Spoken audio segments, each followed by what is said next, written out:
Good evening, everyone.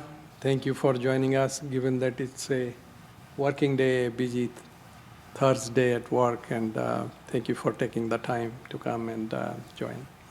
Let me extend a very warm welcome to all of you, and especially the panelists who have joined us, and all of them are in very senior positions, CEOs and advisors and so on, and head of security at Visa, Cybersecurity. So again, we know how crazy your schedules are, and thank you for making the time to join us. So just to give you an idea, to welcome all of them, the gentleman who put most efforts, my colleague, Commissioner Donthi, who has pulled together this forum. He has spent a lot of time getting everyone. We did have one gentleman who dropped out, the head of cybersecurity at Homeland Security, Don Hester. As you know, there is government shutdown, and apparently it's illegal for them to do anything when there is government shutdown. So he tried to see if he can speak as a volunteer. Apparently that's not even allowed. So when the government is shut down, they are all their activities are shut down. So rest of the team, going from the Trupti at the very end, she's advisor to the board, advisory board member at Backslash Security, Trupti Shiralkar. And Pravat Lall, I have met him in the past. He's the CEO and founder of SmartHeritance. And he was telling me about his company. They are doing great things. And Elangovan, the head of cybersecurity development at Visa, long history in this space. And last but not the least, Ramesh, CEO and co-founder of Identra.ai, everything about identity and cyber and how it goes with cybersecurity. Before I pass it on to the master of ceremony and co-host, Sudeep, who is also a colleague, is in the Technology Commission. He's a commissioner. I'll give you two recent incidents, how cybersecurity is so prevalent. It's so massive that all of us can fall prey. My son was in LA, and he was using his debit cards. And on a Sunday night when he came back, next morning when he was buying breakfast, he sees $5,000 gone. And immediately he called me. He and I got on the phone, bunch of calls to Bank of America. He said, "You called us so quickly. We could put a stop. Meaning we tracked it down. Otherwise, another day, the money would have been gone." And second, a friend of mine, his identity got stolen, and he never knew what happened till mortgage statements arrived at his home from a house he never bought. So that gives you how monstrous this problem is, and these gentlemen are experts in this area. Thank you again for your time. We really appreciate it. Sudeep.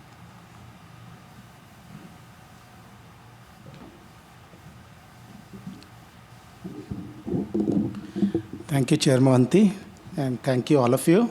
Thank you for joining us today. I'm really honored to be speaking with you, the importance of this event, why are we doing it. I'm very encouraged to see that you all have gathered here, including some of the elder members of our community, some of the team members of our community. So thank you for joining us today. So in today's connected world, cybersecurity is no longer a corporate jargon. It's no longer a corporate initiative. We believe that it is more about the community who are facing this issue rather than the corporate. And we need to bring from the corporate boardroom this discussion to the community. It is our home, it is our digital footprint, it is our dignity at stake, through the digital world. So we need to make sure that we protect our digital footprint when we start using more and more digital innovation available to us. Here in Cupertino, technology is part of who we are. New technology is created here every day that powers the world. but with great innovation comes the responsibility also. It is our responsibility to make sure that we promote the safer use of technology, and it comes back to us first. First, we have to, at home, our home, we have to make sure that there is no incidence of cybersecurity, at least in Cupertino. Prabir Mohanty was talking about some of the incidents happening, and one of the commitment from the city to all of the community members is we will empower you with the information, with the tool, with the technology to save you. And that is the reason on behalf of Technology, Information, and Communication Commission, we are very excited to organize this event. Having said that, I don't want to spend too much time talking about it. We have got our esteemed panel here, going to talk about lots of topics. And with that, I'll hand it over to Commissioner Balaram Donthi, who is moderator of the panel discussion, and he will take the discussion going forward. So let's have a very engaging discussion. After the panel discussion, we'll have an open Q&A. Thank you. Thank you very much. Thank you, Chair Mohanty and Vice Chair Kumar. It's my distinct honor to join you, members of the Cupertino City Commissions, and this incredible panel here at Cybersecurity Public Awareness event. We are joined in the Cupertino Community Hall with a fairly large audience. And also, we are doing live streaming on our YouTube channel. And we'll be recording this event and publishing it on the YouTube channel as well. We at City of Cupertino value education, innovation, and collaboration, so I welcome you all. I am Balaram Donthi. I serve the City of Cupertino as Commissioner of TICC. TICC stands for Technology, Information, Communication Commission. As Chair Mohanty and Vice Chair Kumar pointed out, cybersecurity is paramount not only today, but going into the future as well. The risks associated with cyber threats can equate to any natural disaster. We at Cupertino work diligently and tirelessly to mitigate these risks to our community for all hazards. So today's flow of events, this portion of events is going to be mostly Q&A discussion between the different panelists on emerging threats, as well as common threats that people run into. Also, please take note of any questions you may have. At the end of the session, we have reserved some time for Q&A, public Q&A. So without ado, let me introduce our first panelist, Ramesh Gupta. Ramesh Gupta is a visionary entrepreneur, technologist, and veteran cybersecurity executive with over 4 decades of experience leading innovations in network security, identity protection, and enterprise infrastructure. He is the CEO and co-founder of Identra.ai, a company pioneering in identity threat detection, response, and solutions to prevent and remediate identity-driven attacks. Thank you, Ramesh. Our next panelist is Elangovan. With 25 years of experience in cybersecurity and technology leadership, Elangovan leads cybersecurity product development and innovation at Visa. He's a former Chief Information Security Officer for Visa Europe as well. Ilaiy has deep expertise in securing complex financial ecosystems, building resilient cyber operations, and driving innovation across AI, threat intelligence, and automation.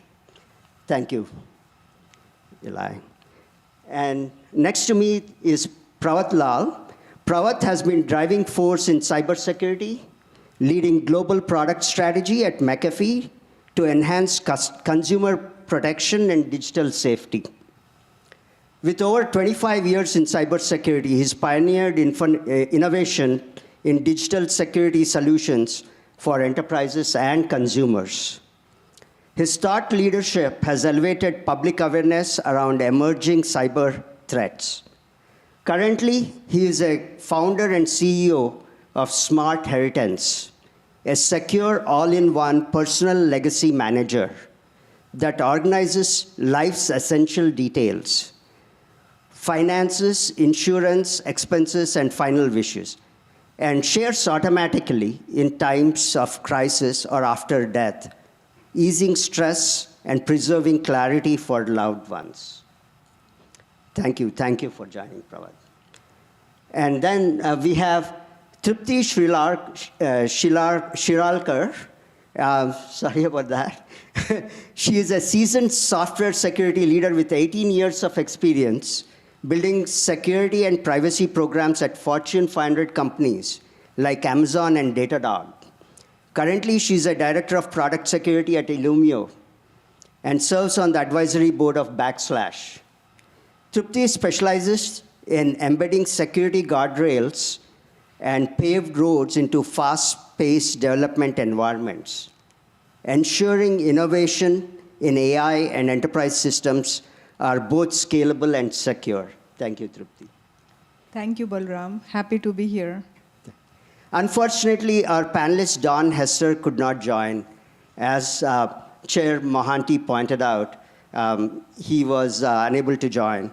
So let's give a big hand to all our panelists who have volunteered their time to attend this event. So without ado, let's go on to our first question. It's on IoT devices.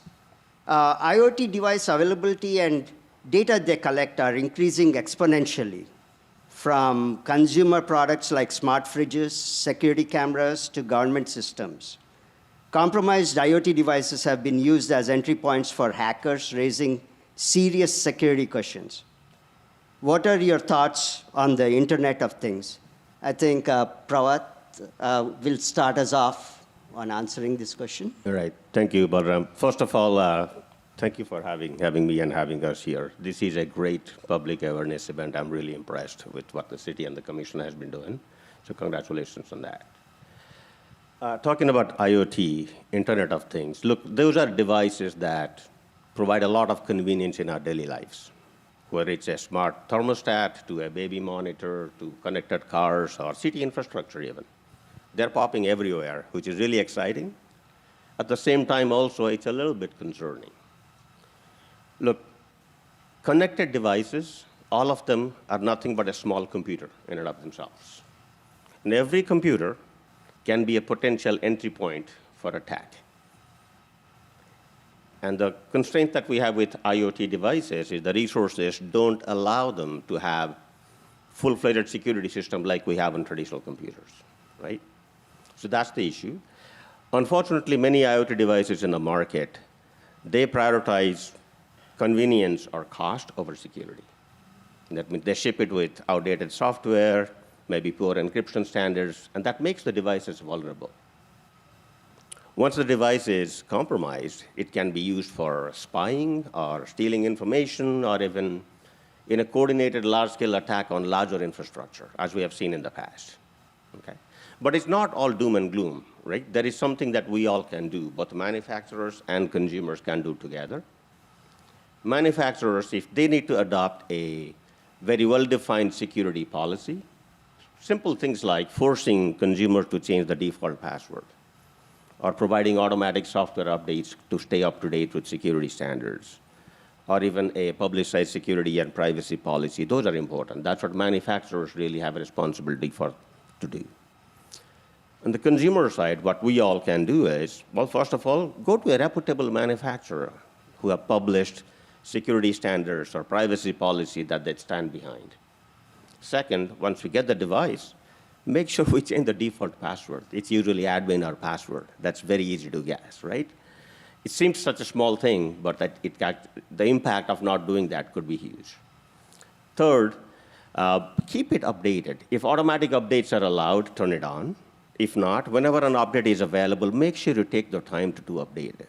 That's how you kind of stay ahead of any security threats that are emerging in the market. And lastly, I mean, most of the modern routers help with this. See if you can deploy your IoT devices at your home in a separate segmented network so that if they get compromised, the impact is only within that sub-network and not through your entire Wi-Fi network. So look, IoT devices provide a lot of convenience. I think we all should be using them. But making sure that we keep at the back of our mind that it is also a computer. We should all take same precautions and same kind of measures to protect its security, just like we do with every regular computer. If we do that, I think those things are going to be staying, and the level of security for IoT devices will continue to mature. Thank you, Pravat. Trupti, would you like to add something? Yes. So I have a fun example for the audience. Right before the panel started, we were talking about Japan. And when I visited Japan for the first time a decade back, I saw a lot of smart toilets everywhere. Now you can guess, right, where I'm going. So I looked up. Look, I grew up in a developing nation called India, and then I came here in US, and I didn't see smart toilet before that. So I was very amazed. Hey, this is so cool. It can change temperature. We don't even have to use paper. This is really awesome. And when I looked up, it had a security vulnerability. Apparently, you can connect to the smart toilet via Android app. It uses Bluetooth interface. And as the esteemed panelist said, many times these IoT devices have default password. Guess what was the password? 0000.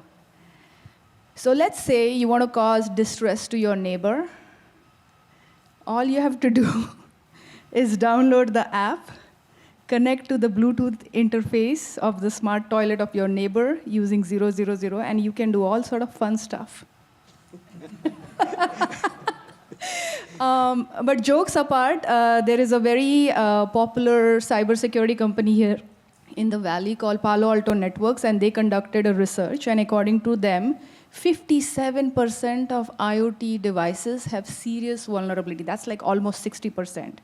Either they do not have updated software, firmware, or they are still using default passwords. So as the esteemed panelist suggested, first thing to do is change the password, look at the security best practices from their website, and make sure you always keep it patched. And what I really loved about the suggestion is keep your IoT devices on different segment. So thank you.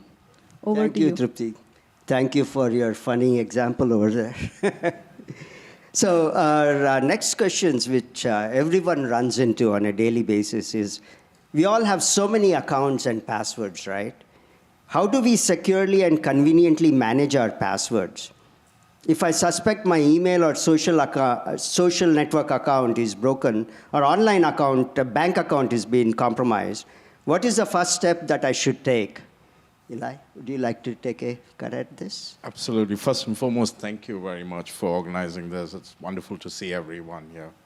So I do love your example, but I'll take it on the flip side of it, right? How many people, everyone brushes their teeth in the morning, correct? Do you share your toothbrush with everyone? No. Do you replace it quite often? The answer is yes. Password's very, very, very similar to that, right? Never share your password, number one. Never share your password. Of course, never set it to 000. It'll be painful. Number two is always change it. That's the most important thing. It's good to have your kid's name, but make it a little longer. Make it more complex. Make a little changes to it. So typically, in the past, everyone used to write down their password and right below the computer, so it was easy to log in. So anytime anyone walks by, people can get access to your Gmail or email address. So now technology has changed quite a bit. There are something called as a password manager, which people can use. It helps you change your password frequently. It helps you manage your password in a very strong way. definitely leverage something called as a password manager. There are a whole bunch of applications available online. Select the one which is easy to use for you, and that helps you manage your password. That's number one. Number two, there's something called as a multi-factor authentication. How many people know what multi-factor authentication? Everyone knows it. So I shouldn't have to explain anything. So just make sure your multi-factor authentication is enabled. So you get an SMS, you get a notification when someone uses your account. Now, Balu, what you said was, what happens when someone gets access to your account? The first thing you're supposed to do is change your password, number one. Number two, log out of all the sessions when you do change your password. And number three, call the bank or call and report it. So in that way, people are aware, and other people can be protected completely. So moral of the story, change your toothbrush, never share your toothbrush. Really good example, Ilaiy. Ramesh, would you like to add anything? Sure. I think, so quite a lot of service providers nowadays are providing what is called passwordless solution. Recently, one of my banks, they basically offered passwordless as opposed to passwords. And I would highly recommend you choose that option. With passwordless, you don't need to remember password. You don't need to create a password. The trust is based on the device that you're using, like your smartphone or Mac device or Windows device. And that trusted device sets up a trusted connection with your service, like a bank or financial institution, and eliminates the need for passwords. And so there'll be a revolution over the next 5 years to get rid of passwords. It's going to happen. It's just going to take time. So each service provider, each bank, credit card company, and so on, they have to migrate to this new standard. And it's already happening in the corporate world, where most corporations are eliminating passwords and using passwordless technology. And the consumer world, I think, is going to be a step behind, but that's a very good move. So I would add that to what Ilaiy mentioned, is that if you have the option, you should select that. That's much more secure than trying to use passwords. And in the world of passwords, there are two major problems. First is what is called credential reuse. A lot of us use the same password on multiple services. It's our favorite, pet's name or whatever it may be. That's one of the big challenges. The second challenge is your password could be compromised, especially if you don't guess a very strong and unique password. It's very likely that somebody else used the same password and they got breached. The data is now sitting in a big breach database with billions of passwords, and the attackers simply take that breach database and replay it against your account. So two things that are very important is don't reuse passwords. Second, try to select a password that's unique.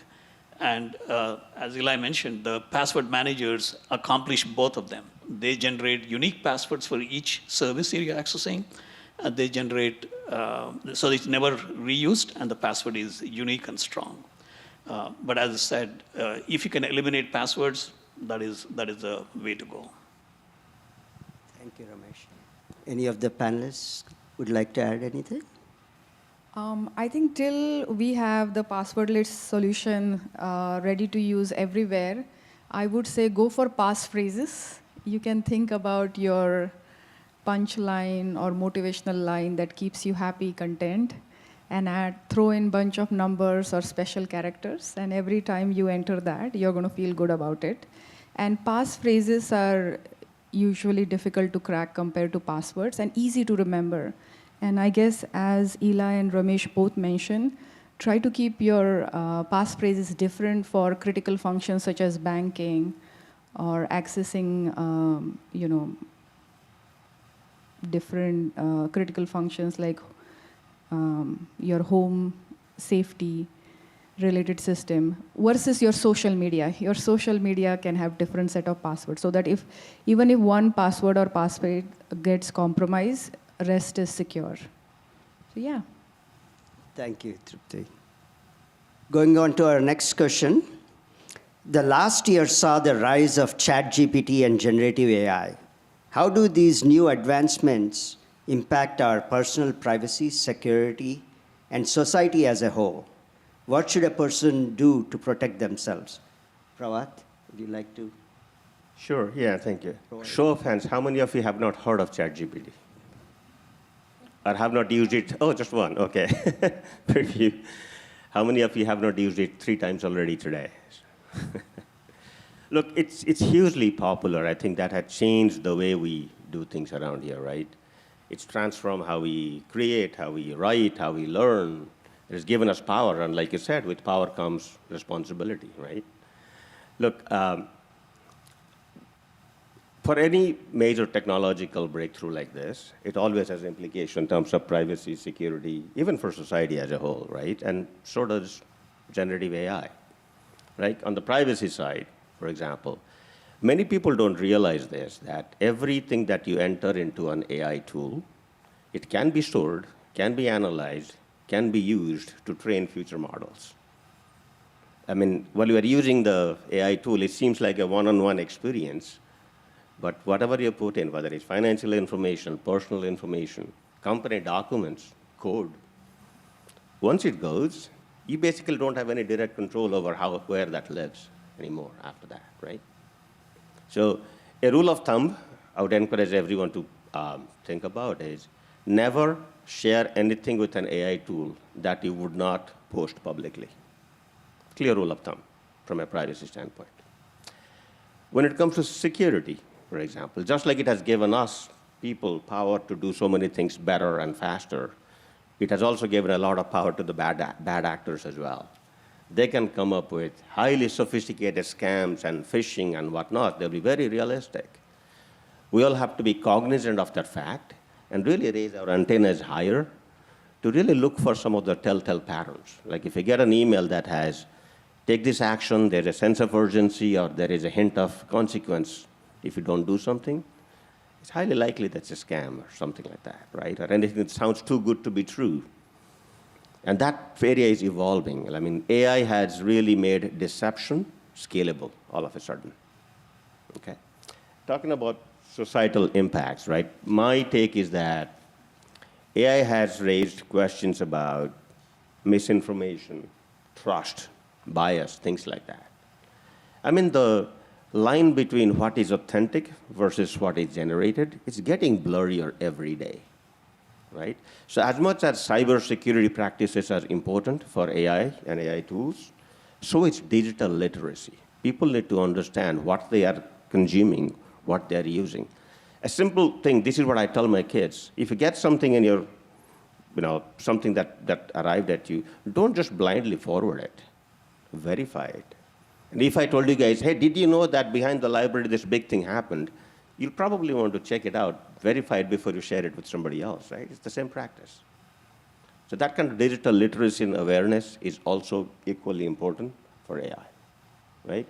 I mean, as long as we practice that, I think AI, the facilities, the convenience it has given us is tremendous, and we can practice that without really incurring additional risks. That's my take. I hear AI tools can lie to you as well. So do you have anything to lie? Oh, yes. Look, we have heard of this word called hallucinations, right? I can tell you this. One, you start with an AI tool. If you keep on asking for a very, very long session, you'll start to see that the responses seem to be the responses that you are more likely to accept. That's one thing. Other thing, most AI tools, maybe some of them have evolved, they never say no to a question. They always have the answer, right? I mean, sounds too good to be true. So that's what I'm talking about. Hallucinations are, they will always come out, stitch together something, this is the answer. So we have to be cognizant of those things. That's what I mean to say. We need to verify. We need to use our judgment as well as we use. It's a tool. Let's make sure that we use AI as an assistant, not as an authority.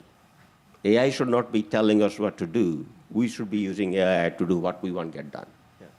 I have an example, actually. I was trying to convert a large audio file, translate it to a different language. And it said, just load your file here, and I'll translate it for you. I loaded the file, and it acted as if it was doing something for a while and said it did the translation, but I didn't get any output. But the tool said it's already translated it. So that would be an example. Anyway, Ilaiy, would you like to add something? I think you covered all the points which I was thinking through, right? But so kind of summarizing it all about, right? But AI is like electricity. It lights things up. But at the same time, it can shock you as well. The thing which you nailed is never share your personal information and financial information. Why? Because it's going to be used to train models. As you pointed out, it could be used for subpoena, it could be used for various different pieces of the pie. The second thing, which meaning use it as an assistant, not for a decision-making aspect of it. And be thoughtful about how you consume the data, right? There are some terrible stories which came out for how people digest this information, but there are also positive outcomes for the whole thing. Use it in a manner where it helps you drive your thinking, your decision making before you think through, yes, I'm going to do X, Y, and Z today, and this is going to either make me a lot of money or I'm going to go out for a walk. It helps with be cautious about how you take that output and digest it into your daily life. But AI has been a wonderful tool, and it has helped communities and livelihood for many of the people to change the way they do things on an ongoing basis. Thank you, Ilaiy. Trupti, would you like to add something? Yeah, definitely. So I have another fun example for you guys. So just to illustrate the impact of how these chat GPTs of the world hallucinates, I was researching, and guess what I found? When somebody asks chat GPT how to make a pizza, it actually provided instruction to use a non-toxic glue to stick, so that the cheese can stick to the pizza crust. And then we dig further, and apparently these chat GPTs of the world, the large language models, they scrape data from all over internet. And this was actually somebody's sarcastic comment on Reddit, and it did not understand the sarcasm. So yeah, that's a decent example of hallucination. But jokes apart, these days what is happening is there is a term called AI psychosis. People are taking AI output so seriously and sincerely. They are not using their critical reasoning, critical thinking. They are overly relying on AI to a point where they can cause harm. And sometimes this can turn into a violent action. I don't recall the exact entity names involved, but somebody got fired, and they started taking ChatGPT's help to get legal advice on what they should do against their employer. And AI generated all sort of fake legal stuff that they started using in the code. And this was very, very detrimental. So I would say, if you find somebody in your circle who is overly relying or using AI, definitely make them aware of AI psychosis. In Balaram's question, he asked about what are the security, privacy, and societal implication. I think AI psychosis is the biggest societal implication. Then I see quite some young students here in our audience, and I'm sure they are using Claude or Chat GPTs of the world to produce code. Are you guys? Yes? Yeah? So today we are living in the world of AI-assisted coding, such as using GitHub Copilot to produce code, or we are using AI-driven coding, such as Cursor and Windsurf, to write like blocks and blocks of codes. And within few days and weeks, what we realize is we have millions of lines of code. Now the problem with this is these young students or young developers from college, they don't necessarily understand that these large language models are not trained on secure code. They are trained on publicly available code. So as a result, the resulting codes are having a lot of security vulnerabilities. And when we start doing vibe coding, we get super excited. Within an hour, we can translate our ideas and see live proof, right? Proof of concept. But this is what we have to keep in mind whenever we start integrating sensitive data, private data, or we start using it for personal use or start sharing with community.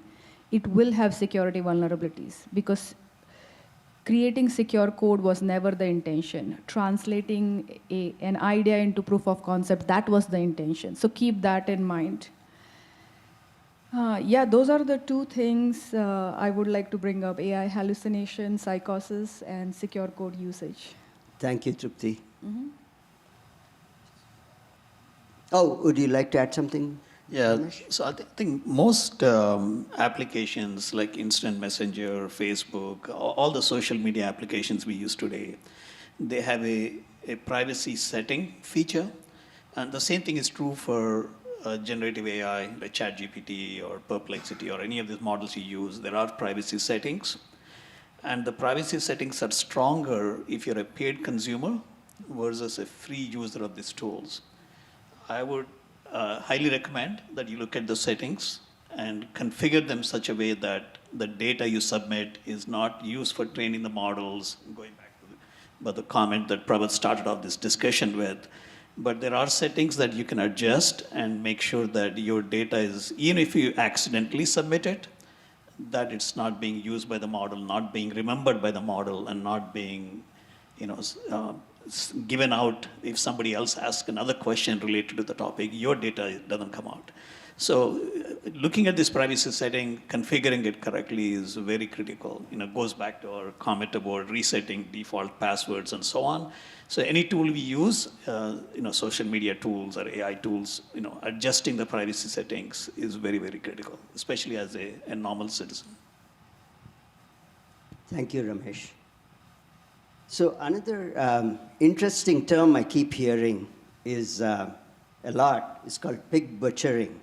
What is this crime and how do I protect myself and my family from it? Ilaiy, do you like to take a first cut at it? Absolutely. How many people have heard of pig butchering? Oh my God, I see him. So quite a lot of people haven't heard of it. So let's start with how many people have gotten a text message randomly from a random number saying, let's meet up for coffee? Oh my gosh. How many people responded to that? Not one. Actually, I did. There you go, 3. So I did, just to figure out what's going on here. So I responded back. The next step was, oh, I'm sorry, I thought you were Aline. What's your name, by the way? Where are you from? And then within 2 seconds, there's a wonderful photo which comes out, and you say, hey, by the way, this is X, Y, and Z. I live in LA. Look at my wonderful life. I've been so successful. I've made a lot of money. And 2 days later, there's photos after photos after photos. And then look at my lifestyle. It's such a wonderful thing. You play along with the whole thing.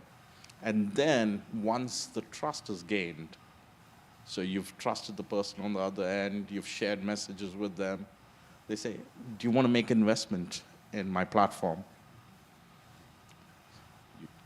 One person said no. Everyone else is quiet. So hopefully you don't make an investment. So that's one output, right? Make investment in my platform. The second is, can you send me some Apple gift cards or Steam gift cards? Oh, interesting. ChatGPT generate Apple gift cards, Steam gift cards. So sent it to them. And no response after that. They've gone. So the moral of the story, coming back, right?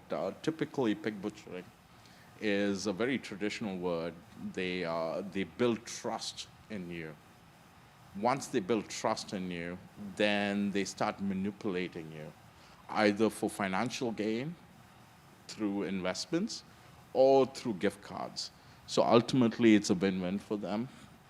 And the fact of the matter for pig butchering is, when you make an investment in their platform, they show, because they control the back end of the platform for investment, it seems like you're making a lot of money.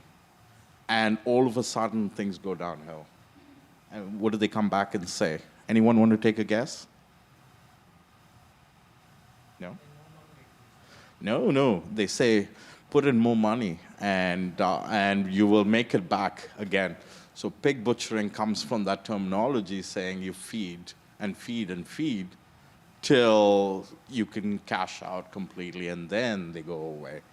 So that's pig butchering. It is, do not respond back to text messages. If you do, have fun with them. Do not make any investments. Don't send them any sensitive data. Typically, I've seen if you do respond as emojis, they try twice or thrice, and then they go away, they give up. But again, I live and breathe in security, so I entertain myself with all of these things just to see how the playbook works for them. So in that way, we can come and talk about this and let everyone know, don't do X, Y, and Z. Thank you, Ilaiy. You have a lot of patience here. Anytime I get those text messages, I immediately report them as spam. So I did not get those interesting experiences like you did. Anyone else would like to add anything? Yeah, just a couple of things. I mean, pig butchering is a term for this, but it's been around for a while. I mean, in general, it comes in the category of social engineering. They use the social engineering even to hack into enterprises before, right? It's all about how they gain your trust, get you to invest, and like you said, double down, triple down, you can actually make a lot more, and one day they're gone. So if something sounds too good to be true, it usually is. So I think that's what we should all remember. I have also played around with some of those just to see how much of the flow goes. And exactly, that's what happens. And shockingly, the kind of information they find out about you and that give you some of the relatable tidbits, you're like, oh, maybe I know this person. You basically, in your mind, you think that, hey, maybe, I found a friend or something like that. You start to trust them. And that's exactly what it is based on. Can I add one more thing, right? Typically, it is a group of people sitting in one remote location. They've collected data about you, and through all the breaches, since many of you don't change your password, please do change your password regularly. They know exactly what you are, how your mindset thinks, and that emotional connection is what they're looking for. Once they have it, then game's over. Just a quick, one of the things that I responded, I was surprised that one of the texts that came back was about how that other person on the other side of it felt after dropping their second kid to college. We had just gone through that. I don't know how they found that out. Those are like some of the warning flags basically went up in my head. So that's how they tried to get that emotional connection with you. Thank you, Pravat. So going on to my next question, what are some other common scams we should be aware of? Trupti, would you like to comment on some of the other scams? So Ilaiy explained here wonderful use of romance scam. This very technique is used in romance scam. Guess who are the most vulnerable people when it comes to romance scam? Anyone? Sure? Yes? Huh? Younger people, yes. I would say, irrespective of age group, people who are lonely, they are the most vulnerable people. And when somebody starts giving you this attention, they start talking you and texting you, even if you ignore days after days, guess what? Eventually that trust is built, right?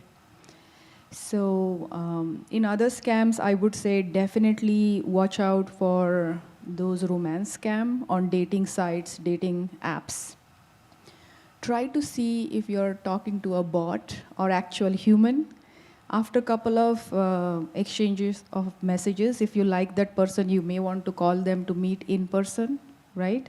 You do not want to have conversation where you don't even know how they look, right?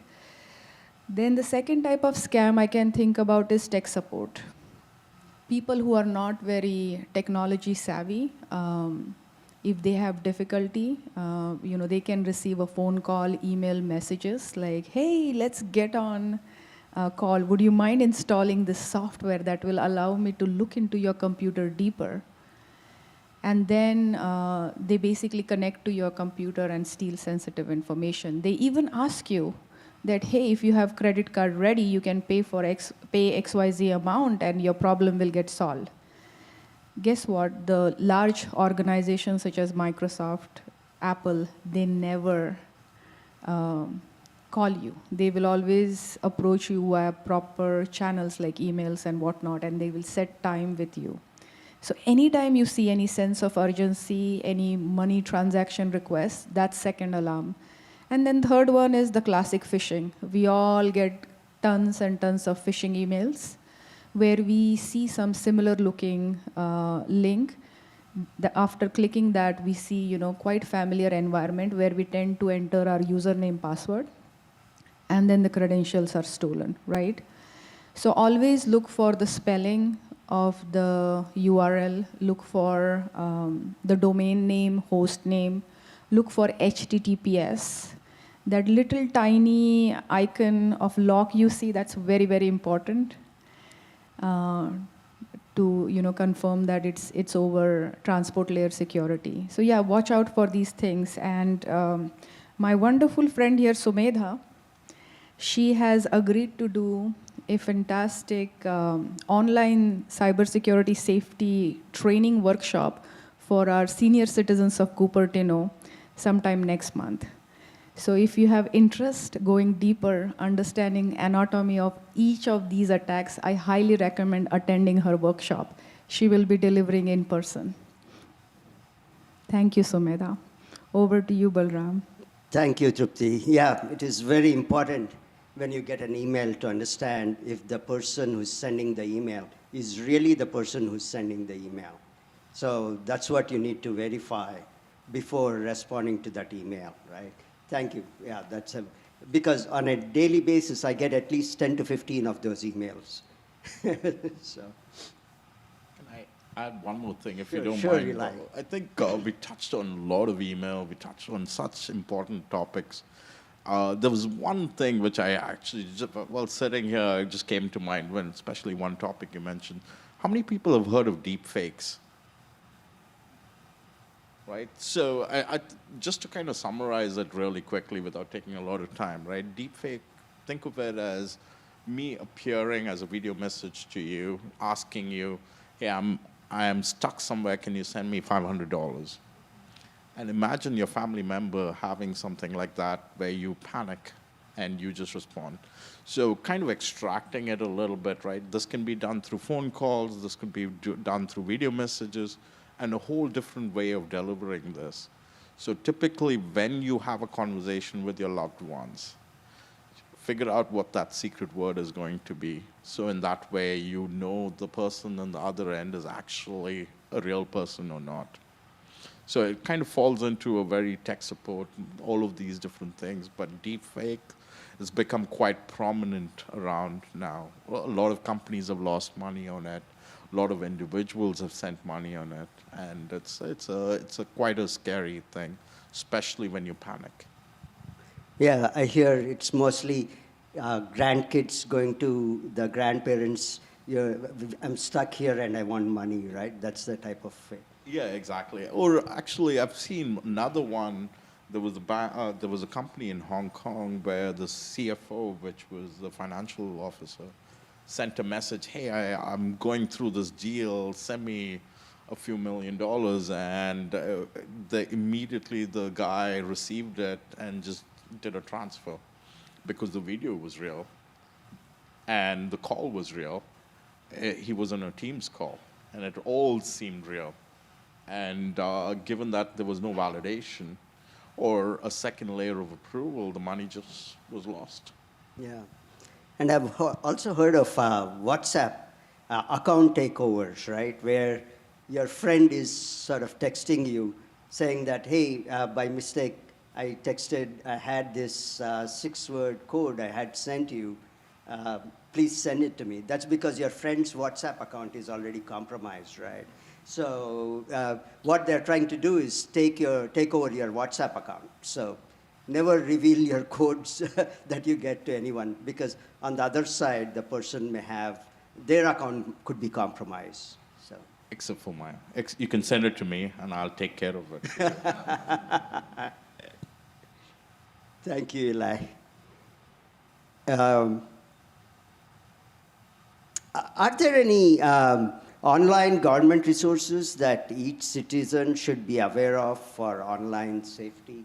Trupti, would you like to take that one? Yeah, I would recommend everybody to take a look at the general security awareness training available on CISA website, CISA.org. You guys don't have to note down. Tomorrow morning, first thing, I'm going to send a list to Balaram, and graciously he has agreed to publish on the website, right? Yeah, we'll add it to our city website where we are hosting the event. Then the second resource is FBI, of course. They also have pretty good trainings available. And let's say if you become curious about a particular fraud or identity theft, then even Social Security Administration website has good information. I would request you guys to refrain from YouTube unless you know the source, because YouTube could have a lot of fake news and fake trainings to trick users, and rely on these government-issued, content. Then depending on, let's say I'm Capital One customer, I can always go to Capital One website and make myself aware of the security controls provided by them and fraud use cases. Similarly, Visa. So depending on the kind of technology or applications you're dealing, you can always check their websites. Anyone have anything to add? Ramesh, would you like to add something? Yeah, I think there are, besides CISA and Federal Trade Commission, we also have Department of Homeland Security. They have some really good training material. Another source is Electronic Frontier Foundation, EFF. And they also have some good material. Amazon has a cyber awareness video that you can watch. And there's another site called SANS, S-A-N-S, which is a very popular security training site for corporate employees, but they do have some material that you can look up. Some of it may be a little bit too technical, but some hopefully will be easy to follow and understand. So I think between CISA, Department of Homeland Security, Federal Trade Commission, and the other one I forgot to mention is FBI. FBI has a site called IC3, which is Internet Complaints Center, something like that. With IC3 actually tracks all of the pig butchering attacks, and sometimes anybody who's a victim of pig butchering usually files a complaint with FBI. But FBI also has a lot of material on how to avoid identity theft, how to avoid your privacy data being compromised, etc. So I would add that as well. Thank you, Ramesh. So what resources are available to increase resident cybersecurity knowledge? Are there any others other than Ramesh mentioned? Trupti, would you like to add something? I think for my young audience, I definitely recommend they to check Coursera, edX, and other MOOC platforms. Then LinkedIn Learning is also good. Khan Academy has some really good resources as well. So definitely check those out. Thank you, Trupti. Now, moving on to different subjects. Social media, do's and don'ts. When it comes to sharing personal information on social media profiles, privacy settings, location info, photos, etc., what are your do's and don'ts? Pravat, would you like to take a cut at this one? Sure.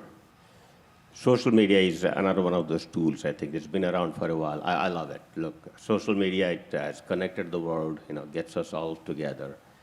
I was able to reconnect with my high school friends, even middle school classmates, because of WhatsApp, right? That's how we found that out. So it's been great, right? That's where we interact, we connect with people, we express ourselves. It's all good. Where things kind of break down is, we all, while using social media, we just don't realize how much of personal information we share unwittingly, right?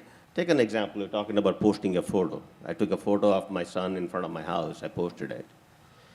I'm posting my son's photo, it probably has the house number, my house number on it, on the photo. Maybe the name of the street where I live at, right? Or where I'm working, or my kid's school. And you say, why that is important? Look, those are the kind of tidbits these big butchering people use to make connections with you. These are the kind of information they can pick up to create a false identity on your name and take out a mortgage loan that you may not even be aware of. So inadvertently releasing those personal information, that is the bane that we all have to kind of care for, right? And the do's and don'ts, like Ramesh, you talked about privacy settings, absolutely. Look, I wish that the most popular platforms, they make the privacy settings a little bit simpler. I mean, they don't. It's highly complex. And more the reason why I encourage all of you, and I personally do this, at least once a quarter, set a reminder to go check your privacy settings, because policy change. Even for an AI agent, the privacy settings are there, but policies change. We cannot keep up with policy changes, right? So make sure privacy settings are exactly how you wish it needs to be. Second thing, don't post information about your personal information like date of birth or social security number, phone number. Those are not needed, right? If they're needed for a friend, that can happen in a private message or something. Don't post those. We talked about, you get so many feeds coming into the social media. Don't just keep forwarding, because they may or may not even be authentic. There may be deep fakes, maybe fake videos, what have you. Another common thing I've seen with people in social media is like, hey, I'm looking forward to the next 2 weeks in Hawaii, sun and surf and all that. Oh, great. Your friends loved it, like, yeah, you get the thumbs up. But guess what? People know the next 2 weeks your house is going to be empty, right? So you have to think about what other messages it's actually sending. We have to look for that. One other, I think, don'ts I would say is, there's a lot of these messages come in where, check what your personality looks like, or which celebrity you like, or all those other things. A lot of people use it. They ask you for so many personal information, so I would probably advise not to use them unless you have a very good reason to go do so. If a tool is supposed to tell you what a personality is like, they don't really need to know your phone number, do they? So you have to think about that as well, right? So those are some of the do's. Privacy settings, making sure that you verify what information that you're using, and any links before you click. We talked about the scams, other things, right? You get an email from your bank that, hey, I have a special 7.3% interest rate, or something like that. Don't click on the link in that email. Go to the bank's website. If that is true, there'll be a banner right on the home page saying we are doing this 7.3%, go from there. So these are some of those quick precautions and cautionary measures we can take that can make our social media experience really enjoyable, useful, but while minimizing risks. Thank you, Pravat. Is there anything you'd like to add? I have a bunch of stories, actually. I think social media is just amazing. I don't know how many people, do people know Twitch, the platform? So Twitch actually is used for live streaming. So the story goes like this. This guy had a brokerage account with crypto, and he ended up trading live on it. And fortunately or unfortunately, he exposed his wallet during the live stream. And the next thing he knew is all his money was gone, right? People online are always looking for opportunity, always looking for opportunity. Irrespective of, like, one of the points you made, right? Hey, don't share your information, and because it gives you access to where you are. There are data elements within the photo itself which can point out to what geolocation you are, and it points out other attributes for it. So just be thoughtful about about what you post, where you post, and when you post, right? Because if you're in a particular location and you want the world to know, post it after a day. Things are not going to change at all, right? You still got your message out that you are having a wonderful coffee at Phil's, and people will know 24 hours later. The last thing which I wanted to add was think if you don't want the public to know, if it's a personal message and it belongs to you, don't post it. Have a conversation with your friends rather than posting it online. And be always thoughtful about what you do and how you do, because many of them, they use it to do targeted marketing, right? Based on the attributes you posted there. So when you go look up my Facebook profile, the place I was born is completely different. The date of birth is absolutely wrong. And I keep changing it to mess around with the algorithms. So the ads which come on the right keep changing. So it's fun. It's entertaining. Thank you, Ilaiy. What does good cyber hygiene mean, and how do I practice it? Trupti, would you like to take the question? Yeah. So, folks, all the esteemed panelists as well as panel moderator, Balaram, we discuss a lot of tips, right? What to do and what not to do. So instead of repeating those, I'm going to introduce you guys to a principle. Whenever you're online or whenever you're dealing with this online ecosystem devices, zero trust. What that means is no blind trust. The trust needs to be earned through verification. Do you guys actually know in Eastern Europe, there are businesses who can invest your money to conduct ransomware attacks? Yes. So that's the world of cybercrime and cybersecurity. People have business model in their mind.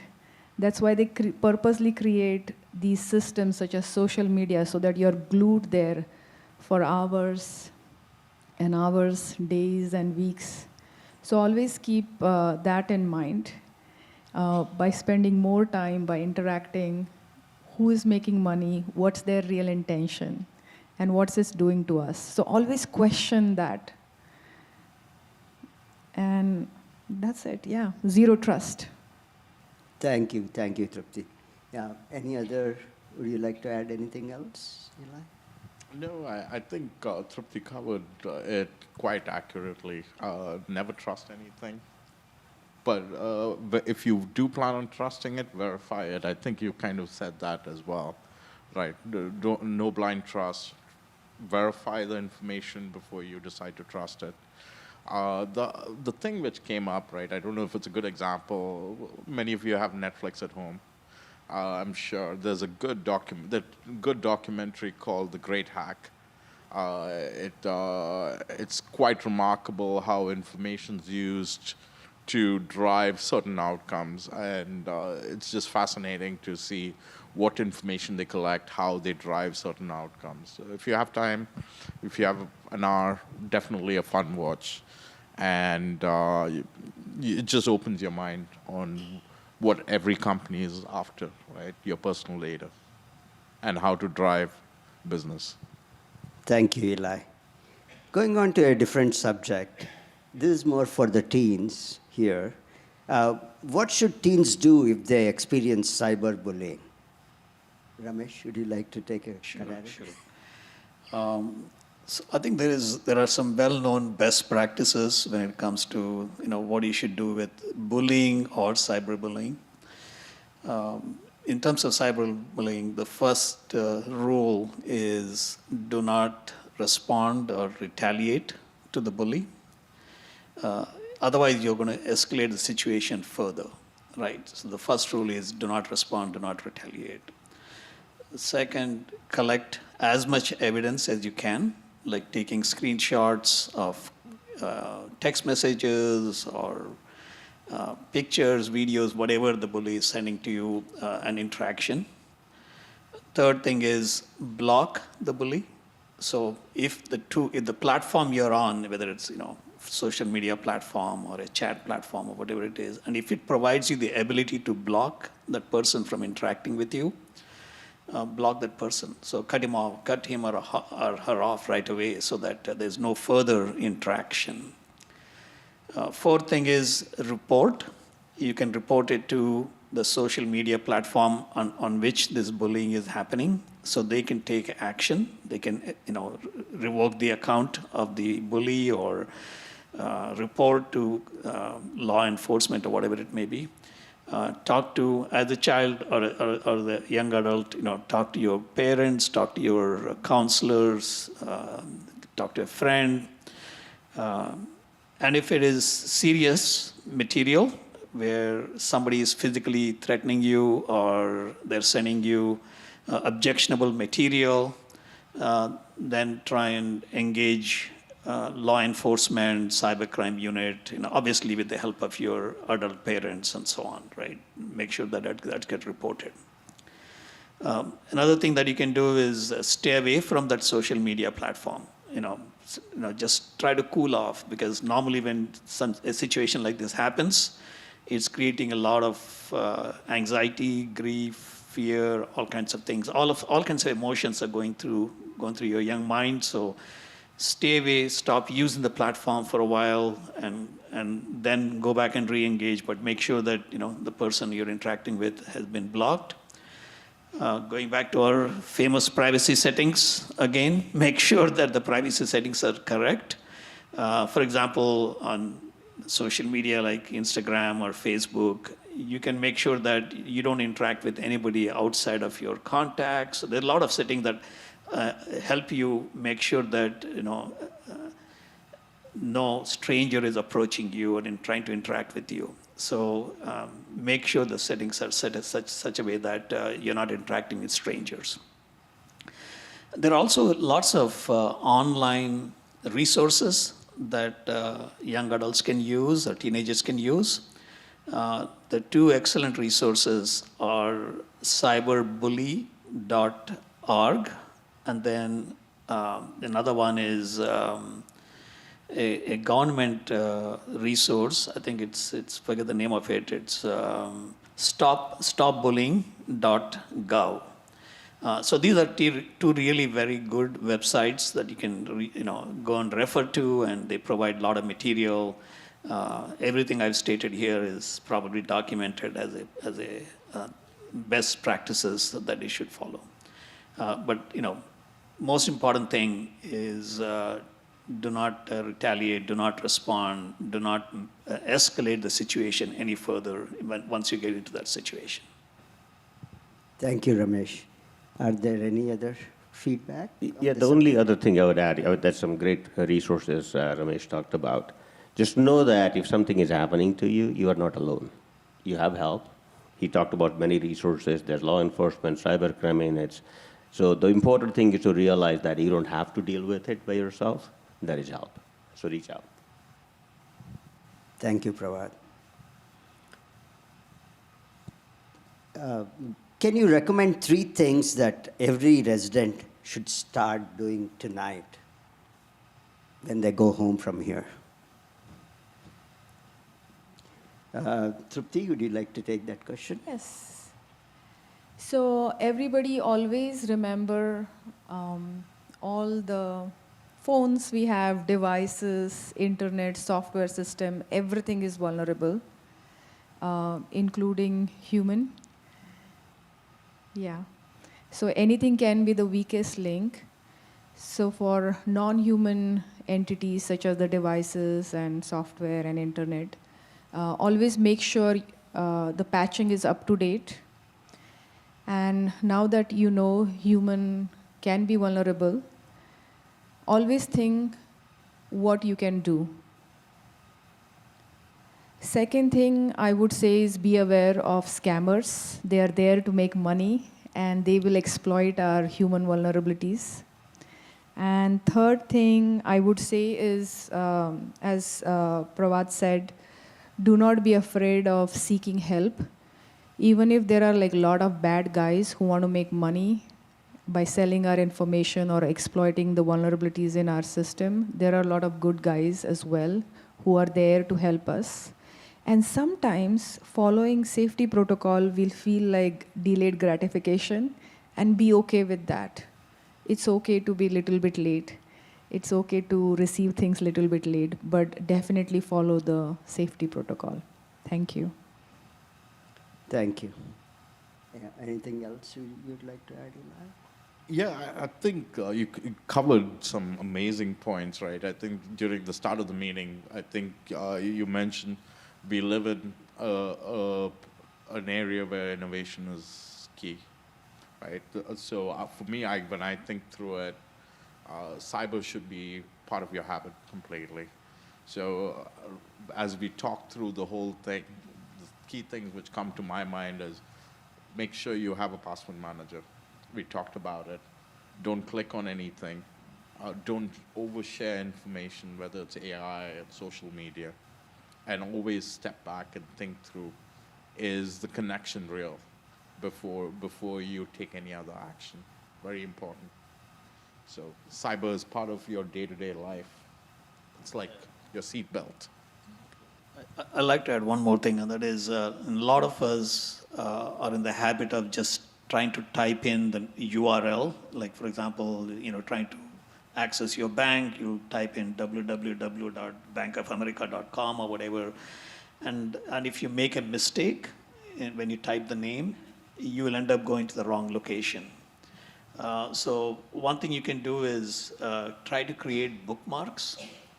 So enter the name and save it as a bookmark. Once you know it's a safe destination and the destination you're trying to reach, but try to access these financial websites, credit card websites, and so on by accessing the bookmarks and clicking on the bookmarks instead of typing the name.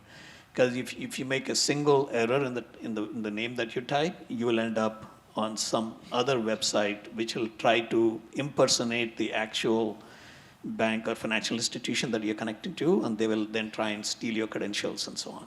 So using bookmarks is a much safer way to reach the destination. And this goes along with not clicking on phishing links or clicking on links from people that you don't know, etc. This is another, bookmarks is another safe way to interact. Thank you, Ramesh. Can I add just one more thing? Look, learned a lot here. Yes, we can do all of that, some of the great points that you all have mentioned. But very few things, we all get busy in life, right? One thing, go home. We all have our phones. They're with us longer than our families with us. Set a reminder that will remind you every 3 months to change your password. Set a reminder that will tell you to check your privacy setting every 3 months. If you just do that, those reminders pop up so that as we go on with life, we just forget things that will not get missed out. That's what I wanted to add. Thank you, Pravat. So going a little bit into the future, what threats should we be looking at in the next 5 to 10 years? What type of threats will become more popular? I'm not asking you to look into a crystal ball, but if you can, that would be very helpful for our residents and our audience here. Thank you. Ramesh, would you like to take that? Sure. So having watched this threat landscape evolve in front of my eyes over the last 25 years in this industry, there aren't many new tricks. It's just that the attackers keep innovating, keep evading the new defenses that the defenders are deploying.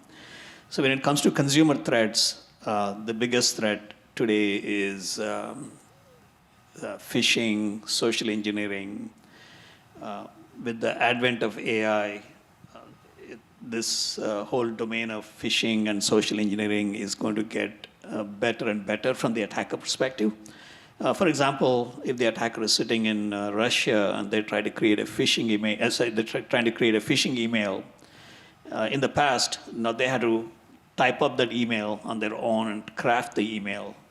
But now they don't have to, right? With the AI, they can tell they can instruct the AI that, hey, I want this email created in American English for this kind of an audience, or emulating some personality or behavior, and the AI will do a perfect job, and you won't even realize that it's not coming from the person that's interacting with you.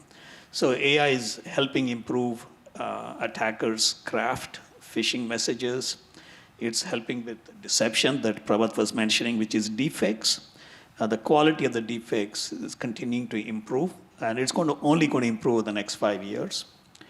The other challenge with threats is the attack surface. That is the surface that can be attacked. So as in the security industry, you're always focusing on the attack surface and what part of this attack surface is not well defended, right?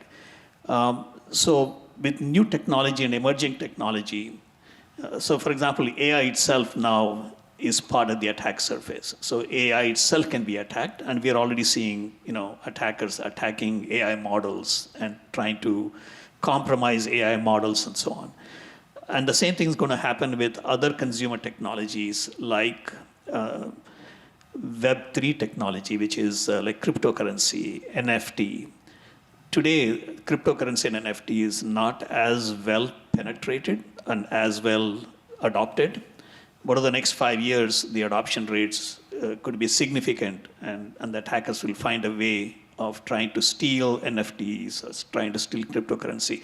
Not that they're not already accomplishing it today, they're already attempting that and doing it, but with broader adoption, the citizens owning those may be less sophisticated in terms of being able to protect those assets. So there will be attacks against that. Similarly, metaverse is another technology that's going to emerge over the next few years, and that's probably likely to become a target for attackers. And there are other new technologies like quantum computing and so on that's going to emerge, and at some point, quantum computing will be used by every consumer, every device you may be, some of the devices you may be using may be based on quantum computing, and there will be attacks focused on that. So any new technology that gets delivered, the attackers will see that as an opportunity. It's an attack surface that is probably not well protected, not well understood, and they will try to go after that.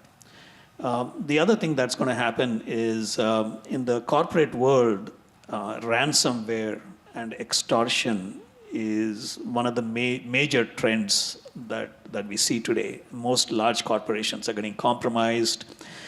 Critical data is getting encrypted, and the attackers are asking for ransom, and they're extorting these organizations.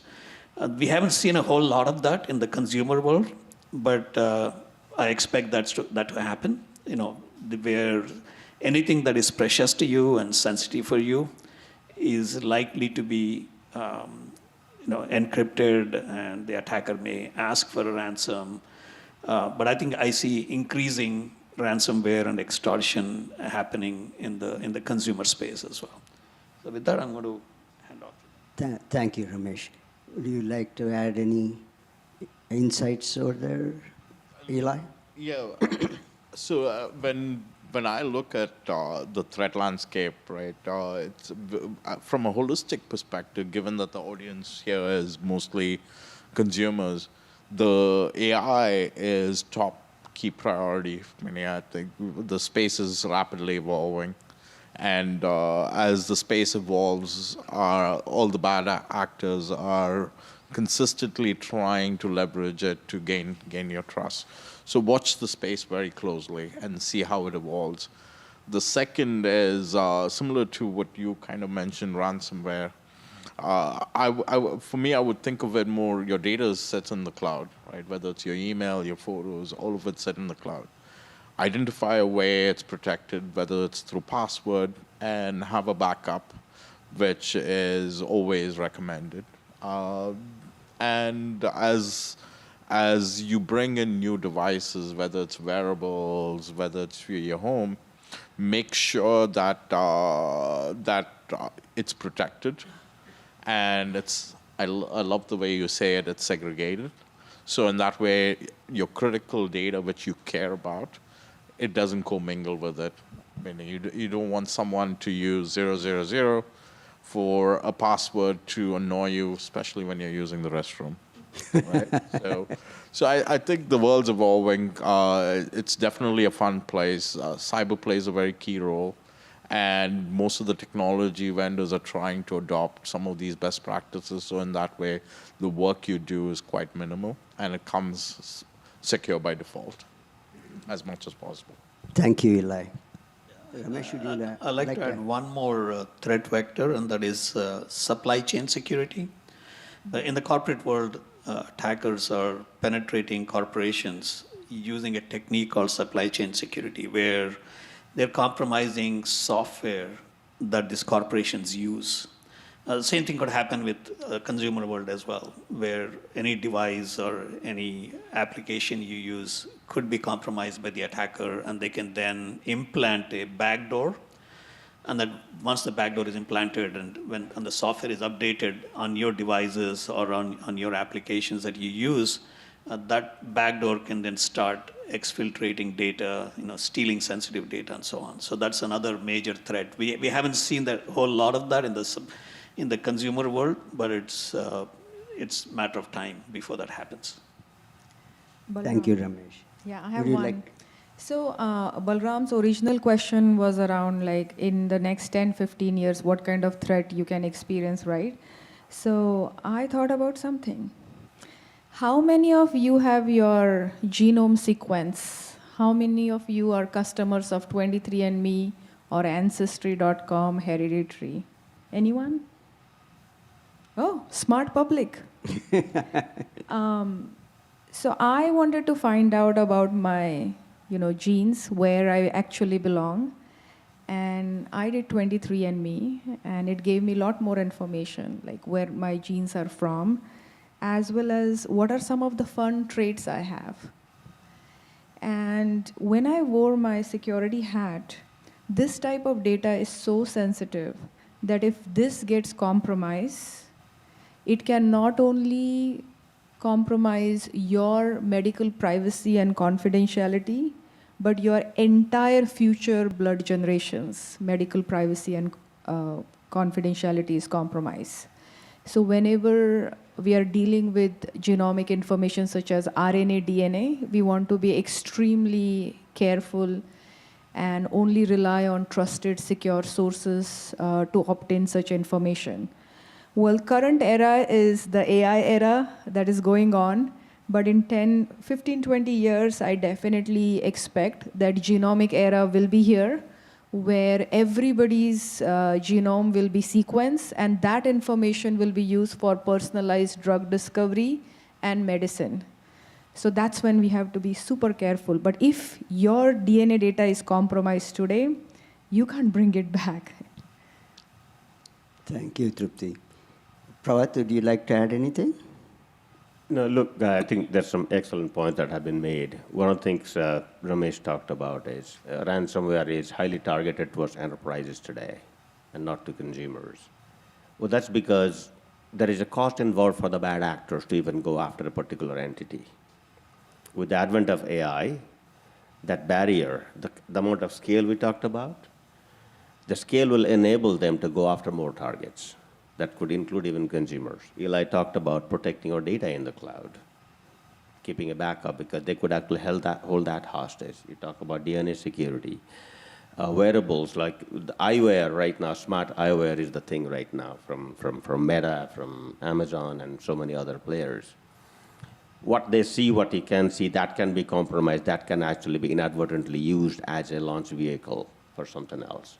So look, we don't have the crystal ball, but that could basically go in any different way. I loved what Trupti said. In all of these, the weakest link is us, people, right? We basically have that, a sense of judgment, a sense of critical thinking that we can use to kind of stay safe. No matter what the trend will be, as long as we practice some of those basic disciplines, I think, I hope that from all the discussion, we're not leaving you in a doom and gloom. No, I think the technology, it's fantastic. It's basically making our lives easier. But there are some basic disciplines we all have to adopt to continue to stay safe and enjoy the technology and the tools that's available to us. Thank you, Pravat. Wow. Thank you all for your insight and expertise, right? There's been a wealth of information. It's clear that we need to continuously keep up with our cybersecurity awareness. That will continue. And if you want a refresher course, we are going to put this session on YouTube. You can go back and refer to it. So moving on to a next stage of our session. Earlier I mentioned that we'll provide an opportunity for you to ask questions. Till now, I've been asking all the questions, right? So, yeah, if you have a question, please raise your hand, and we can pass a microphone to you.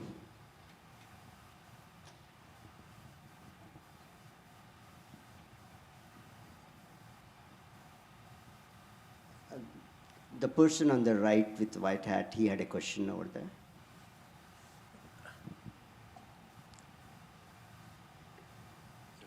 Hello? Okay. Hi, I have a question. Basically, what do you think of a real name ID to log in, right? Because I know it's very palatable right now, but given all those fake stuff and then all the Sora, all the image generations, you know, everything's gonna be fake on the web. And if you can somehow trace, you know, who published it, it's not palatable, but maybe that is down the road might be necessary. So. I do like Sora, by the way. Can you please rephrase the question so that... Yeah, so your question was, hey, can we use something like Real ID to do a double validation for things, given that the internet is filled with fake stuff? Did I get that correct for you? So to answer your second part of the question, Sora is amazing. I played with it. It generates amazing videos. I've been playing with it for the last 2 days, and I'm shocked at how real it is. But coming back to your question, right, most of the government sites already have a validation in a centralized manner. They do have a step-up authentication as well, which they've enabled, which is in certain cases, you have to go to the post office, show your ID for them to validate whether it's you or not, especially for your Social Security and a few other government websites. The other, like things like your private stuff, like your Gmail and Apple, I think what you positioned it as we go through a more passwordless in the future. There are additional ways of validation, but given that it's all private companies, they don't have that validation. They use what you've provided them as trust and validation. Beyond that, they don't do much, as far as I can say. Thank you, Ilaiy. We have a question here.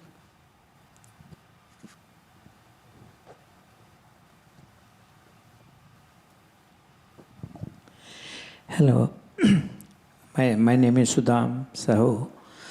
I heard a lot of very interesting things from the elite panelists, really, a lot of things. But most of these things sounds to me are more reactive, nothing proactive. But we need to be more proactive if you want to look for future. The universe is expanding. When the internet was born or came to existence, we expanded our horizon. We are no longer bounded by the boundary of each country, right? We are in a flat global thing.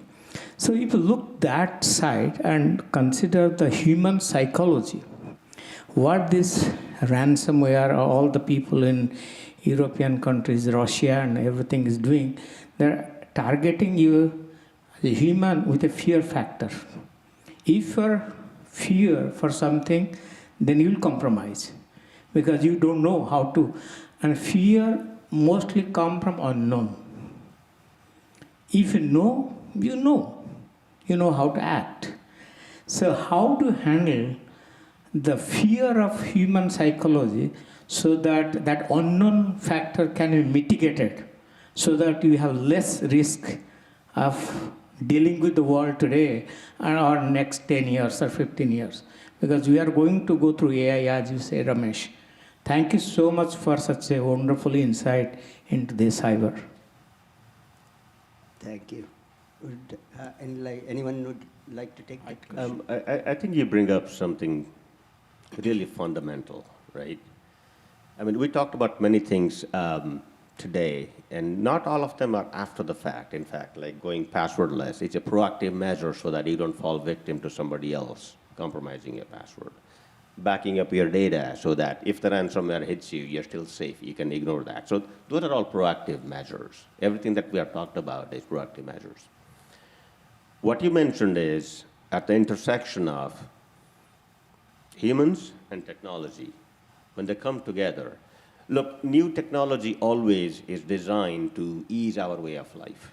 It's always been true, and that's why people adopt that. The easier it is, the kind of convenience it provides, people adopt that. But my take on that is as long as we stick to those fundamental disciplines as we adopt something new, that becomes more of a proactive mindset in our minds, so that we don't have to be scared of using something as long as we know that some of the basic premises that we should do from a proactive security measures are already in place. That will allow us to kind of play with it, learn from it, and also kind of stay protected as we move forward. That's my take on that. Thank you, Pravat. Ilaiy, you had some opinion on this? I thought your question was very interesting, right? But the way I look at things, like about 20 years ago when the phones came out with biometrics, you had to put a thumb in. I was completely creeped out. And I refused to use it. I was like, oh my God, if they get my biometrics, it's going to be stored somewhere. Then you just start accepting the technology because it makes things easy for you. But coming back to your question, typically thinking about 10 years from now, the best thing you can do is not have an action immediately for anything. Step back, think about it, and then take action. I think that time for creative thinking or whatever you want to do, it summarizes your thoughts as to how you want to respond back to things, irrespective of whether it's backup, changing password, all of that stuff, right? Security is all about not reacting. Step back, think through how you would systematically respond to anything.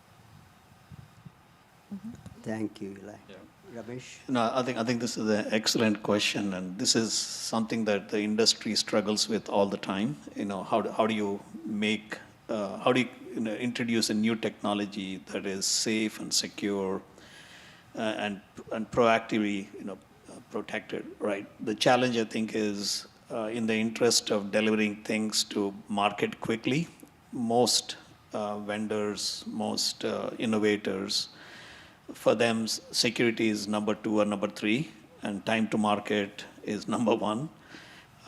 So that mindset has to change, right? The mindset of delivering something to consumers which is highly secure, cannot be impacted through vulnerabilities and breaches and so on. If that mindset changes, then there'll be a big change in the industry.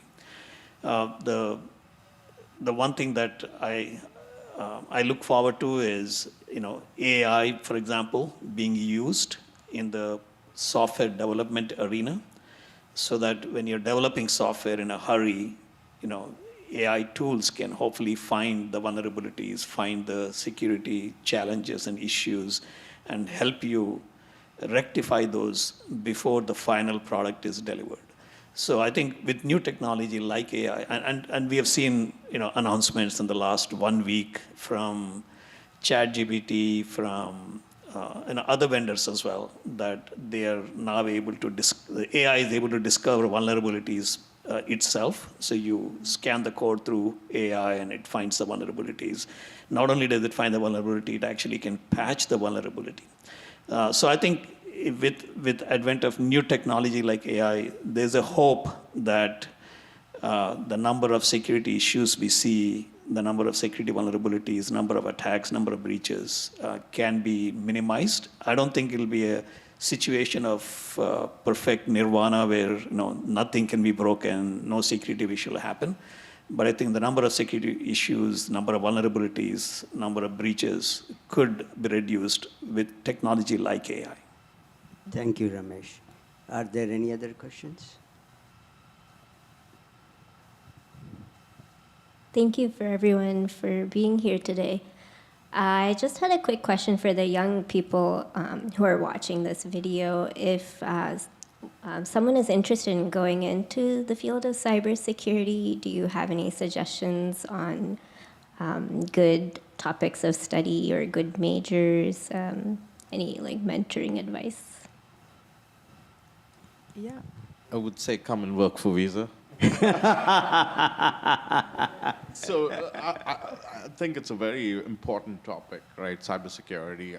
There are a lot of training which we talked about, which is available depending on where you are. And like if you're going into college, there are a lot of internship opportunities in various different companies where you get this opportunity to go and learn. Fortunately, I got to work at the place I work.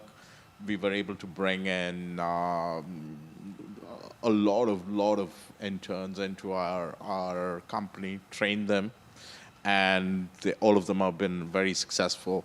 We've also made quite a lot of investments in other areas where we've people who haven't been in security but haven't gone to school. We've made investment in them, trained them up, and made sure that they can create impact from a security perspective.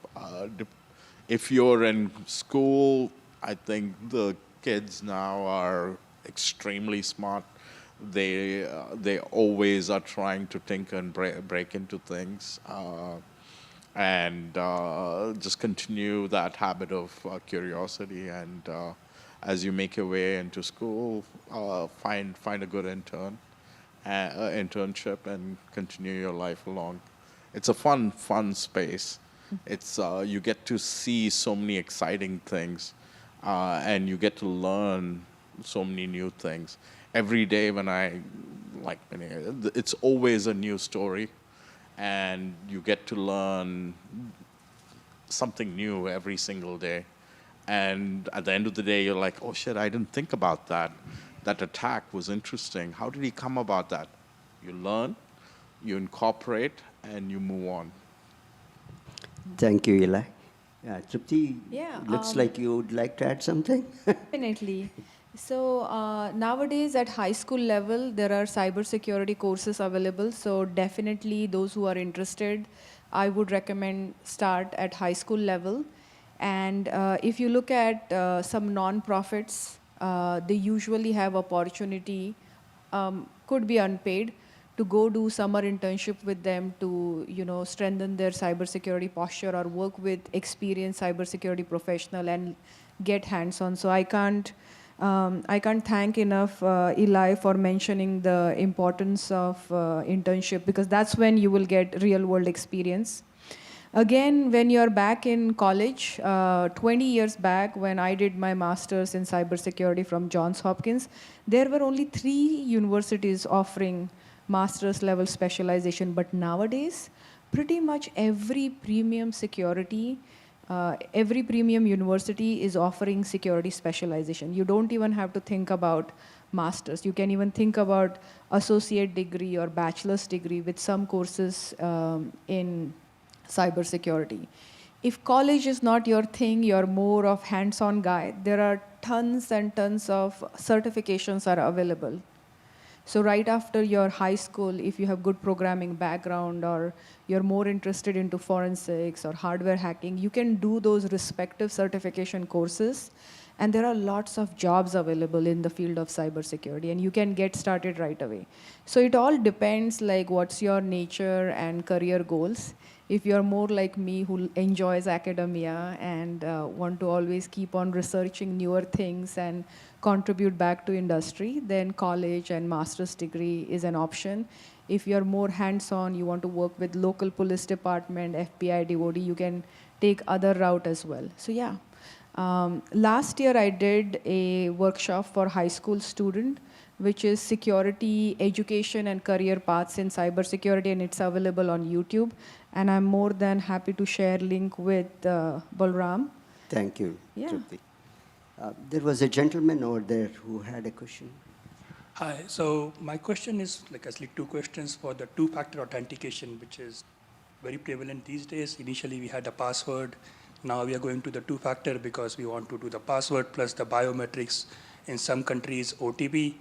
Do you think that we are going in this loop where we are just creating more and more, should I call a safety step, or we're just adding things? And the second part is like, will AI make it easier or difficult going forward? Is AI make it difficult for the attacker or for the consumer? Both. So I would say AI has made life for the attacker a lot nicer, right? I think they can scale an attack in a much easier way. So going back to your question, the initial part of your question, the multi-factor has always existed, right? So the adoption has always been bad, because think of it, anytime you enter your password, there's something you need to remember, and then there's a notification which comes up that you need to copy, paste, or type out. So the whole user experience is really bad. What companies have done right now is create modules at the back end to be able to identify whether it's a human or a bot, to kind of reduce that friction across. But I think as you see the future, right, passwordless is where things are headed to. There is things like passkey, which I think many of the companies have introduced. So that would reduce the identity piece and validation piece is how I would say it.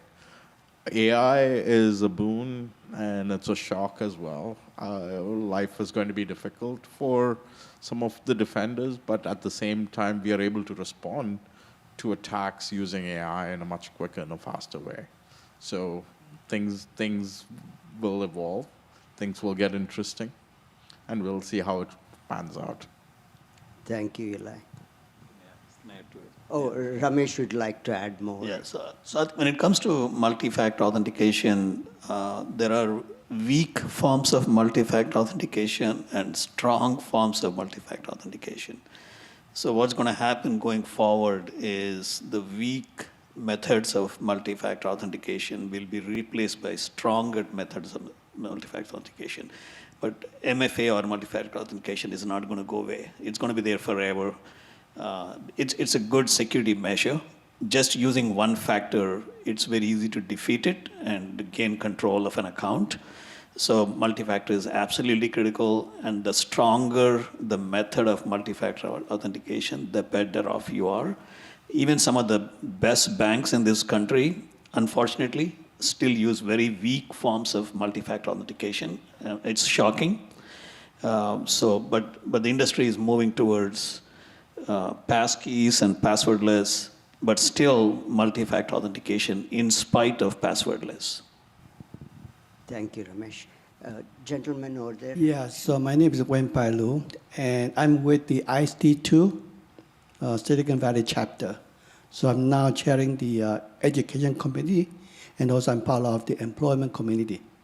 So what we can offer, the Cupertino and also the panel is we have a group of very highly professional security people.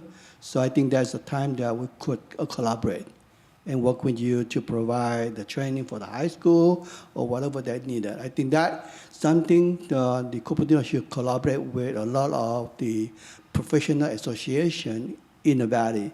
IC2 is one of those, the other one is Asaka, and some of those things. So I think that is something we need to do it so that we can get more helps and more expert. Thank you. Thank you very much. I think we are coming to the time where towards the end of our session, and I'm sure our panelists will be available afterwards as well. But officially, I would like to end this session.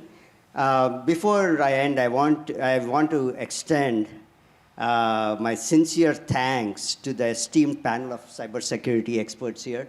They've taken time out of their busy schedule to come and volunteer here.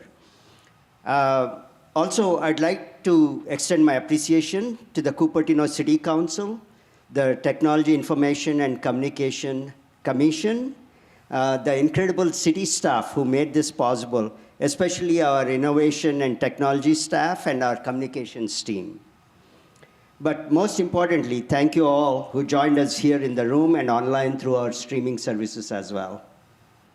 This concludes the Cupertino Cybersecurity Public Awareness Event panel. And we would like to end this event in a more formal way. We have our Vice Chair, Kumar, who will adjourn the event.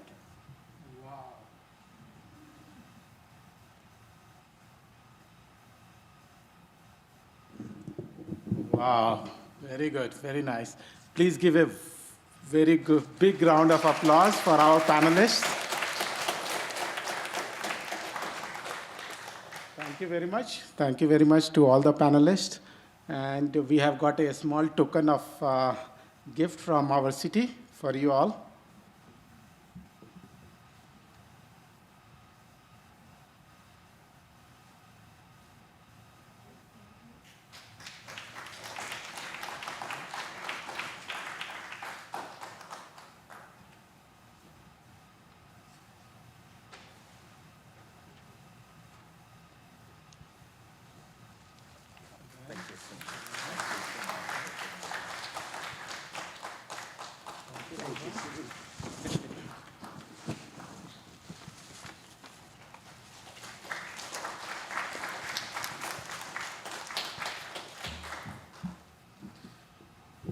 And thank you to all the audience. Thank you very much for attending this event and making it very successful. Since this event is live, I also want to call for any public comment. Anybody attending online, anybody wants to make any comment?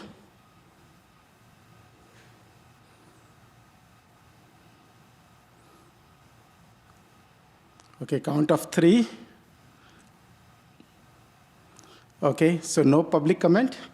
With this, since this is part of a TICC Commission meeting, I call this meeting adjourned. Thank you, everybody. Thank you.